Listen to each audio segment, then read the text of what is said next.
Hello there, beautiful people. Welcome back to the channel that is empowering you with the knowledge that's going to help you build generational wealth. Basically, I'm bringing you the financial education that you don't learn in high school. And today, we're going to take a deep dive into retirement, what it is, how to do it, and a few of the mistakes that I've made thus far. So let's get into it. So basically, retirement is when you decide to quit working because you've saved enough to sustain your lifestyle. I mean, who wouldn't want that? Well, the current retirement age is 65, and if you want to retire before that, it's considered early retirement. But let me teach you something really quickly, okay? Get a little closer. That standard of retiring at 65 is based on Social Security, and I'm not talking about keeping your social safe. I'm referring to the account that the U.S. government uses to pay retirees or those with disabilities. And the first mistake you can make is to rely on Social Security to keep you afloat after you retire. I'm sorry, we're supposed to be talking about my mistakes. Let's move on. Well, the first mistake that I made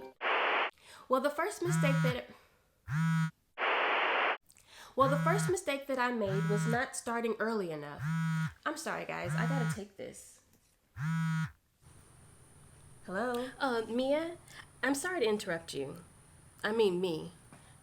Us? What's the point? Don't you think that you should explain to them why you're still saving for retirement even though the government is issuing retirement checks? Oh, right. Thanks for looking out. You know I got you. I mean me. Us? That was weird. Well, if you didn't catch that, do not rely on the government to pay for your retirement. Social Security, the OASDI tax on a pay stub or LES, was historically established as a last resort for Americans who didn't have the financial support. Not to mention, the life expectancy back then was like 55. Okay, it was more like 58 for men and 62 for women, but still, do the math. 58, 62, but you don't qualify for retirement benefits until 65? They never intended to distribute that much money in Social Security benefits in the first place.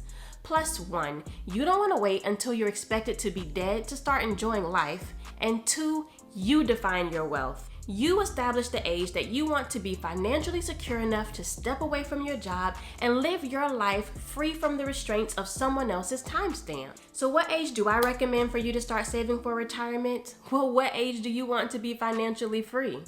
What age do you want to be free from the monotony of life? Do you know how many people get up every morning dragging themselves to work just because they need the money to pay for the bills they've accumulated? That's why when people win money, they end up quitting their jobs because they never wanted to be there in the first place.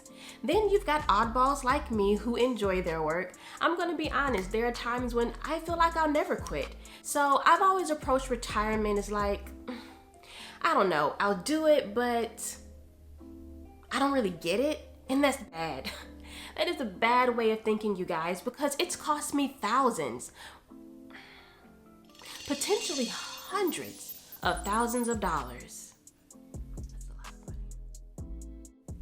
So I advise you to start early, okay? And here's how.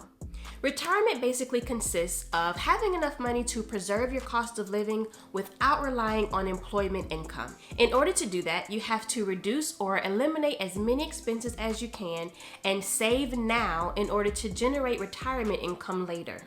Well, Mia, that sounds too simple. I know, and I wonder why more people don't do it. So we're going to start with number 2 because I like to take my test backwards. And save now. Now being the operative word. If you're old enough to work, you're old enough to start investing into a retirement savings account because the only eligibility criteria is that you invest with earned income. That means you cannot save with mommy's and daddy's money. You can't use allowance money. You can't use that birthday gift. You have to work for it. It's got to come with some sort of W-2 or tax form. Now you do have to be at least 18 years old in order to open the account on your own, but your parents can open a custodial IRA account in your name. Imagine this, you can legally work in most states by age 14. So let's say you work only 2 hours a day for 5 days of the week, that's 10 hours per week. On average, 4 weeks per month, that's 40 hours per month. 40 times that $7.25 minimum wage is $290. After taxes, you'll probably keep about $5.22. I kid. Let's say you keep $200 and you invest half of that for retirement savings. You do this until you're 21, assuming you go to college and maintain some level of employment. Now, remember this, even if you stop working, you go to college and just focus on your classes, you can still sleep a college student knowing that somewhere out there in investment land, the money that you've already invested is still earning a return. Ooh, it's a beautiful thought. But for 7 years, you've invested $100 a month at, let's say, a conservative rate of 10%. That totals to over $12,000. Now, the average college graduate earns about $51,000 a year, which ups your hourly wage to almost $25 an hour. The max that you can contribute to a Roth IRA is $6,000 per year. Go ahead and max that out because it's only $500 a month. Or if you rolled it over into your company's retirement savings plan and they offer a match program, let's say they match 5%. By the time you're 45, you maintain this, you've invested and earned over $1 million. And let's say that those millions are earning an 8% return. You are now able to live off of the retirement income of $110,000 per year. And as that return rate increases, your retirement income increases. Now guys, the amount that you saved, you don't have to touch that. You don't have to touch that money to live off of retirement. That money just continues to earn more money. And the money that is earned is the income that you can live off of. And if you have done what I said and reduced those expenses, it is very easy to live off of 6 figures a year. There are people who are doing it now with less. But 45 years old, that's 20 years before the 65-year deadline that you've been given based on a historic Social Security Act. Most people take advantage of the retirement savings plan offered by their place of employment, typically known as a 401k. That's by far the easiest way to go about this. And if that's the route that you've chosen, please check with your company because a lot of places of employment offer a matching program, meaning that they are willing to match your retirement contribution up to a certain percentage. So I recommend that you at least max out that match, meaning if your company offers a 3%, 4%, or 5% match, then you should be contributing no less than that 3%, 4%, or 5% into your retirement savings plan. That way your company will also save for you dollar for dollar what you have contributed. Now, if your employer doesn't offer a retirement savings plan, such as a 401k, 403b, or TSP, then I recommend you use a Roth IRA. That's what I recommend to all my young investors who are listening and will take my advice to start early, or anyone else that has to choose between a Roth or traditional IRA. What makes traditional IRAs more appealing is that they are tax deferred. So you get to keep more money in your paycheck today because you don't pay taxes on your contributions until they're withdrawn. Well, the gotcha is both your contribution and your earnings are taxed in a traditional IRA. With a Roth IRA, you pay taxes on your contribution right now. So your paycheck is going to be a little bit less today, but your contributions and your earnings are growing tax-free. So the millions that you've accumulated by age 45, you get to enjoy not only because you started early, but also because they're completely tax-free.